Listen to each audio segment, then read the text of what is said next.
इस स्तुति उपनिषद भगवत गीता ईश्वर की वंदना इसका अर्थ होता है या भगवान की प्रार्थना। इस चैप्टर में 3 मंत्र लिए गए हैं जो भगवत गीता से है और उपनिषद से है। 3 आपका जो उपनिषद से लिया गया है और 2 पद आपको भगवत गीता से लिए गए हैं। तो फर्स्ट है तैत्तिरीय, सेकेंड बृहदारण्यक तथा थर्ड जो है ये आपका श्वेताश्वर उपनिषद। ये तीनों आपका उपनिषद है। Hello friends, welcome back to competitive guider. Competitive guider channel में आप सभी का स्वागत है। आज के इस वीडियो में हम लोग बात करने वाले हैं क्लास 9 चैप्टर 1 संस्कृत का, जो पूर्णतः बिहार बोर्ड का है। ये पूर्णतः बिहार बोर्ड वालों के लिए है, क्योंकि यह जो चैप्टर है वो प्यूसम बुक जो है उसका यह चैप्टर फर्स्ट है। और हम लोग एनसीईआरटी का भी करेंगे, तो आप लोग सभी बने रहें चैनल पे और ध्यान दीजिए। जब आपका वीडियो अपलोड होगा तो आप सभी उसको जरूर से जरूर देखिए। और अगर आप लोगों को और भी वीडियो देखने हैं तो आप लोग चैनल पे जा करके इसको देख सकते हैं और चैनल को सब्सक्राइब कर लीजिए, ताकि जब भी आगे वीडियो अपलोड करें तो आपके पास पहुंचते रहे वीडियो। तो चलते आज के इस वीडियो में बात करते हैं। आज के इस वीडियो में हम आपको समझा दें कि इस चैप्टर में जो बात करने वाले हैं वह इस स्तुति पाठ का केवल और केवल व्याख्या देखेंगे। अगले वीडियोज में इसका प्रश्न उत्तर भी यहाँ पे आपको उपलब्ध कराया जाएगा और साथ में आपको पीडीएफ भी दिया जाएगा। तो आप लोग चैनल के डिस्क्रिप्शन में जाकर पीडीएफ डाउनलोड कर सकते हैं। तो चलिए स्टार्ट करते हैं आज का। सबसे पहले इस चैप्टर के बारे में कुछ आपको ऊपर हेडिंग में दिए गए हैं। अगर आपके पास बुक है तो आप बुक के माध्यम से उसको देखें और समझें। सबसे फर्स्ट में क्या दिया गया है इसको देखते हुए चलने हैं। जैसे यहाँ पे लिखा गया उपनिषद भागवत गीता चेति जीवनस्य अभ्युदयाय विकसिता अमूल्य ग्रंथ। इसका मतलब समझें तो कहता है कि उपनिषद भगवत गीता में जीवन के उत्थान के लिए विकसित अमूल्य ग्रंथ है। देखिए यहाँ पे कहता है ना, उपनिषद भगवत गीता चेति जीवनस्य, मतलब चेति के मतलब उत्थान के लिए, ठीक है ना, विकास के लिए। यह एक क्या है, अमूल्य ग्रंथ है। कौन? उपनिषद। सेकंड श्लोक में चलते हैं तो देखिए सेकंड श्लोक में यहाँ पे लिखा है, सेकंड श्लोक की बात करें तो लिखा है उपनिषद अनेकेषां ऋषीणां विचारान् प्रकटयन्ति भगवत गीता तु केवलस्य योगेश्वरस्य कृष्णस्य। कहता है कि उपनिषद में अनेक ऋषि, देखिए यहां से अनेक ऋषि या अनेकों ऋषि का विचार प्रकट किया गया है। भगवत गीता में केवल और केवल कृष्ण के बारे में लिखा गया है। तो इसका हमने अर्थ भी आपको बता दिया है। उपनिषद में अनेक ऋषियों के विचार प्रकट हुए हैं और भगवत गीता में केवल कृष्ण के विचार प्रकट हैं। तो आप सभी इसको देख सकते हैं और इसका पीडीएफ भी आपको मिल जाएगा, ध्यान रखेंगे। फिर उसके बाद जो अगला श्लोक है उसमें कहा है उत्तरापि परमात्मा सर्वशक्ति संपन्नता दर्शिता। इसका मतलब देखिए तो यहाँ पे लिखा है कि वस्तुतः भगवान को सर्वशक्तिमान देखते हैं। इस चैप्टर में आपको भगवान को ही सर्वशक्तिमान देखने हैं और समझने हैं। जैसा कि इस चैप्टर का ही नाम है इस स्तुति, इसका मतलब होता है ईश्वर का वंदना या ईश्वर की प्रार्थना। तो चलते हैं, बढ़ते हैं अगले पॉइंट्स की ओर। जो है उसमें ये लिखा गया है, देख सकते हैं, अस्मिन् पाठे तस्य परमेश्वरस्य स्तुति वर्ते। अस्मिन् के मतलब क्या होता है, इस पाठ में। देखिए यहाँ से अस्मिन् पाठे का मतलब इस पाठ में परमेश्वर की स्तुति यानी वंदना दिया गया है या उसका वर्णन किया गया है। तो चलिए इसका देख लेते हैं। कहता है इस पाठ में उसी ईश्वर की प्रार्थना की गई है। अब कौन से? जो कृष्ण है, उन ईश्वर के बारे में इस चैप्टर में लिखा गया है। तो चलते हैं, देखते हैं श्लोक के माध्यम से श्लोक क्या है। तो सबसे फर्स्ट जो श्लोक लिया गया है, आप ये भी ध्यान देंगे, ये आपका श्लोक लिया गया है तैत्तिरीय उपनिषद से। ध्यान रखेंगे, ये आपका तैत्तिरीय उपनिषद से लिया गया श्लोक है। देखो यहाँ पे और समझो। कहता है यतो वाचा निर्वंतते अप्राप्य मनसा सह आनंदम ब्राह्मणो विद्वान न विभेति कुत्सचन। अब इसका मतलब समझते हैं, इसका मतलब क्या होता है। तो देखो, सबसे पहले इनका मतलब समझने से पहले आपको ये चीज पता होना चाहिए शब्दार्थ। अप्राप्य का मतलब क्या होता है, तो न पाकर। विद्वान का मतलब क्या होता है, जानने वाला। विभेति का मतलब क्या होता है, डरता है। और कुछ सचन का मतलब किसी से भी नहीं। तो चलिए अब इसका हिंदी में देखते हैं। कहता है कि जहां वाणी मन का साथ पाए बिना, जहां यानी यतो के मतलब क्या होगा, जहां, वाचो के मतलब वाणी। तो आप देख सकते हैं, इतना अगर करेंगे तो बहुत बड़ा वीडियो हो जाएगा। इस चलते इसको हम शॉर्ट में, छोटे वीडियो में आपको संपूर्ण ज्ञान देने की कोशिश कर रहे हैं। कह रहा है ना, जहां वाणी मन का साथ पाए बिना वापस लौट जाती है, जिसका वर्णन वाणी और मन नहीं कर पाता, उस ब्रह्मानंद या कह सकते हो परमेश्वर, उस परमेश्वर या ब्रह्मानंद को जानने वाले विद्वान किसी से भी नहीं डरते। तो ये वहां यहाँ पे किसकी बात करा गया है, वैसे लोग की बात करा गया है जिसके पास ज्ञान हो, जिसके पास ब्रह्मा को जानने की या ब्रह्मा को परखने की या परमेश्वर या ईश्वर जो भी है उनको जानने की या उनकी शक्ति को पहचानने की क्षमता होती है। वो पृथ्वी पर कोई से भी नहीं डरता है। ठीक है ना, इसका मतलब ये हुआ। चलते हैं अगले श्लोक पे। अगला जो श्लोक लिया गया है ये तो आपको हर जगह देखने को मिलता है, ये सभी स्कूल वगैरह में लिखे होते हैं।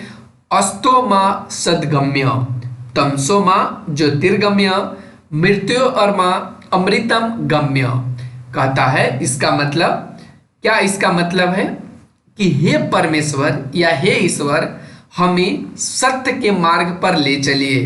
हमें कहाँ ले चलिए, सत्य के मार्ग पर ले चलिए और सत्य के मार्ग पर नहीं। और यहाँ पे तो आपका शब्दार्थ है, आप देख सकते हो, माँ का मतलब मुझे, गम्य का मतलब भेजो। फिर आगे कहता है इसी श्लोक में तमसो, यहाँ पे तमसो माँ ज्योतिर्गम, यानी हमें प्रकाश की ओर ले चलिए, अंधकार की ओर नहीं। कहने का इसका मतलब है जहां प्रकाश है ना वहीं पे आप ले चले, अंधकार की ओर नहीं। किसको बोल रहा है, तो यहाँ पे ईश्वर से या परमेश्वर से प्रार्थना किया जा रहा है कि हे ईश्वर, हमें सत्य की ओर ले चलिए, असत्य की ओर नहीं। हमें प्रकाश की ओर ले चलिए, अंधकार की ओर नहीं। और भी इसमें है, कहता है आगे, मृत्योर्मा अमृत गम्य, अमृतम गम्य। इसका मतलब कहता है हमें अमरत्व की ओर, यानी अमरत्व कहने का मतलब अमर, ये बात नहीं। अमरत्व कहने का मतलब हमको उस ओर ले चलिए जहां से मेरा मोह माया सब छूट जाए और हम आपका ध्यान या ईश्वर का ध्यान या परमेश्वर का सदा सदा के लिए बन जाए। तो यही कहता है कि हमें अमरत्व की ओर ले चलिए, मृत्यु की ओर नहीं। मृत्यु कहने का मतलब यहाँ पे मोह माया से रिलेटेड है, ध्यान रखेंगे। हम लोग मोह माया में मृत्यु को प्राप्त कर जाते हैं और फिर अगले जन्म की सोच लेते हैं। तो यही चीज कहता है यहाँ पे, प्रार्थना करके ईश्वर से कि हे ईश्वर, हमें अमरत्व की ओर ले चलें, मृत्यु की ओर ना ले चलें। चलते हैं अगले श्लोक पे। अगला जो श्लोक है वह लिखा है, एको देव सर्वभूतेषु गूढ़ सर्वव्यापी भूतांतरात्मा कर्माध्यक्ष सर्वभूतानि दिवास साक्षी चेता केवलो निर्गुण वसच। अब इसका मतलब समझते हैं। और ये जो लिया गया है आपको पता होने चाहिए, आपको लिया गया श्वेताश्वर उपनिषद से। इसका अर्थ क्या है, तो सबसे पहले अर्थ समझने से पहले यहाँ पे कुछ हम लोगों को शब्दार्थ जानने चाहिए जो इसमें दिया गया है। जैसे यहाँ गुढ़, गुढ़ का मतलब क्या, एको के मतलब तो समझ रहे, एको के मतलब एक, देवा के मतलब देव या ईश्वर, सर्वभूतेषु यानी कहने का मतलब सभी में। तो अब आइए इसका अर्थ समझते हैं। गुढ़ का मतलब होता है छिपा हुआ। फिर उसका सर्वभूता अंतरात्मा, इसका मतलब होता है सभी वस्तुओं के भीतर स्थित। कर्माध्यक्ष का मतलब होता है कर्मों पर नियंत्रण रखने वाला। फिर उसके बाद सर्वभूताधिवास, एक इसका मतलब होता है सभी वस्तुओं में रहने वाला। और चेता का मतलब होता है चेतना स्वरूप या कह सकते हैं याद स्वरूप। क्या कह सकते हैं, याद स्वरूप। तो चलिए देखते हैं। कहता है ना एको देव सर्वभूतेषु, यानी इसका मतलब है कि देव एक ही है, देव या कह सकते हैं भगवान एक ही हैं जो सभी प्राणियों में छिपे हुए हैं, हम में, आप में, सभी में भगवान क्या है, छिपे हुए हैं। वही सर्वव्यापी है, देखिए यहाँ पे लिखा है सर्वव्यापी सर्वभूतांतरात्मा, यानी क्या है, वही सर्वव्यापी है, वही सभी जीवों की आत्मा है। फिर आगे लिखा है इसी में कर्माध्यक्ष, यानी कर्माध्यक्ष के मतलब कर्मों पर नियंत्रण रखने वाला। तो यहाँ पे लिखे हैं कि वही कर्मों पर नियंत्रण रखने वाले हैं, सभी वस्तुओं के भीतर वही वास करते हैं। देखिए यहाँ पे लिखा है सर्वभूताधिवास, यानी सभी में वास करने वाले। साक्षी चेता केवलो निर्गुण वासच, कहता है कि सभी में वही चेतना का स्वरूप है, यानी सभी कहने का मतलब हम लोगों में यहाँ पे या जीव जंतु में, तो इन सभी चीजों में कौन है, भगवान है, एक देव है। तो यही चीज इसमें समझाया गया। चलते हैं अगले श्लोक पे। अगला श्लोक में देखिए लिखा है त्वामि दिदेव पुरुष पुराण तोमस्य विश्वस्य परम निधानम। यहाँ पे हम इसको हाईलाइट भी करते चलते हैं। फिर लिखा है बेतासी वेदम च परम च धाम। फिर उसके बाद तव्या ततम विश्व मनंत रूपम, और ये आपका गीता से लिया गया है, ध्यान रखेंगे ये आपको कहाँ से लिया गया, गीता से। यानी गीता कहें तो ये महाभारत के समय, ठीक है ना, महाभारत के समय की बात है, ठीक है। अब समझते हैं। तो यहाँ पे देखिए त्वमादिदेव, इसका मतलब तुम आदि देव पुरुष पुराण हो। यहाँ पे लिखे हैं तुम ही वेद हो, तुम ही सबसे बड़ा आलोकमय स्थान हो, यानी धाम हो। यहाँ पे लिखा है ना तमस्य विश्वस्य परम निधानम, यानी तुमसे बड़ा कोई स्थान नहीं है, तुमसे बड़ा और कोई धाम नहीं है, तुम्हारे द्वारा ही संपूर्ण संसार बनाया गया है। कहता है कि तुम्हारे द्वारा ही संपूर्ण संसार क्या किया गया है, बनाया गया है। फिर उसके बाद इसमें भी लिखा है तुम ही आदि देव हो, तुम ही पुरुष पुराण हो, तुम ही इस संसार के बड़े भंडार भी हो। तो इसका पूरा अर्थ यहाँ पे हमने आपको बता दिया, समझ में आने चाहिए, ठीक है ना। यहाँ से तो महावी देव पुरुष पुराण, तुम ही आदि देव हो, तुम ही पुरुष पुराण हो, तुम ही इस संसार के बड़े भंडार हो, तुम ही वेद हो, तुम ही सबसे बड़ा आलोकमय स्थान यानी धाम हो, तुम्हारे द्वारा ही संपूर्ण संसार बनाया गया है। तो ये चीज कहाँ पे बात करा गया है, ये आपका गीता से बात किया गया है, ध्यान रखेंगे। चलते हैं नेक्स्ट स्टेप पे। नेक्स्ट स्टेप में कहा है नमः पूर्वस्थादत पृष्ठतस्थे नमो अस्तु ते सर्वत एव सर्व। इसका मतलब हम लोग समझेंगे क्या कह रहा है इसका मतलब। फिर उसके बाद कहता है अनंत वीर्य मिता विक्रम स्वतम सर्व समा अपनोसी तत्वसी सर्व। और ये भी कहाँ से लिया गया है, गीता से। तो चलिए पहले इसका हम लोग देख लेते हैं हिंदी में अर्थ। कहता है हे ईश्वर, हे ईश्वर, यहाँ से तुम्हें आगे यानी पहले से प्रणाम है।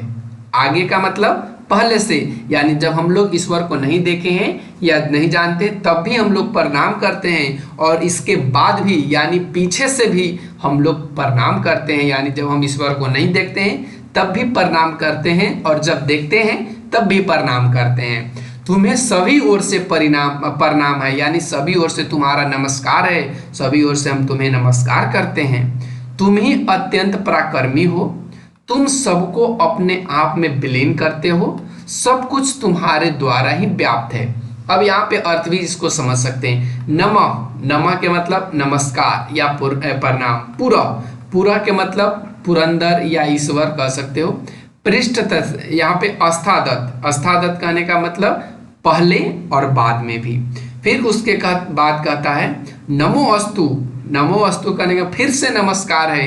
ते सर्वत्र एव सर्व, सर्वत्र के मतलब सभी ओर, सर्वत्र का मतलब सभी ओर, ठीक है ना। और सर्व के मतलब सभी, सर्व के मतलब सभी, और सर्वत्र के मतलब सभी ओर, या कह सकते हो चारों ओर, ठीक है ना, चारों ओर। फिर यहाँ पे अनंत, अनंत कहने का मतलब, अनंत कहने का मतलब बहुत बड़ा या अनंत, ठीक है ना। बीर्या, बीर्या का मतलब, बीर्या कहने का मतलब, बीर्या कहने का मतलब वीर, या कह सकते हो पराक्रमी, ठीक है ना, पराक्रमी। फिर उसके बाद कहाँ गया, यहाँ पे विक्रम शतम। इसका मतलब क्या होता है, इसका मतलब ये होता है कि सभी को तुम अपने आप में समापन कर सकते हो, अपने आप में विलीन कर सकते हो। तो ये सारे चीज़ों को यहाँ पे हमने अच्छे से समझा दिया। तो कैसा लगा आज का यह वीडियो, कमेंट सेक्शन में कमेंट जरूर करना। यहीं तक आज के इस वीडियो में बात करेंगे, फिर अगले चैप्टर से रिलेटेड हम लोग जरूर बात करेंगे। अगले चैप्टर से कैसा लगा आप लोग कमेंट सेक्शन में जरूर बताना, और इसका क्वेश्चन आंसर को लेकर बात करें तो हम लोग अगले वीडियो में बहुत अच्छे से बात करेंगे। Thanks for watching, take care, bye bye.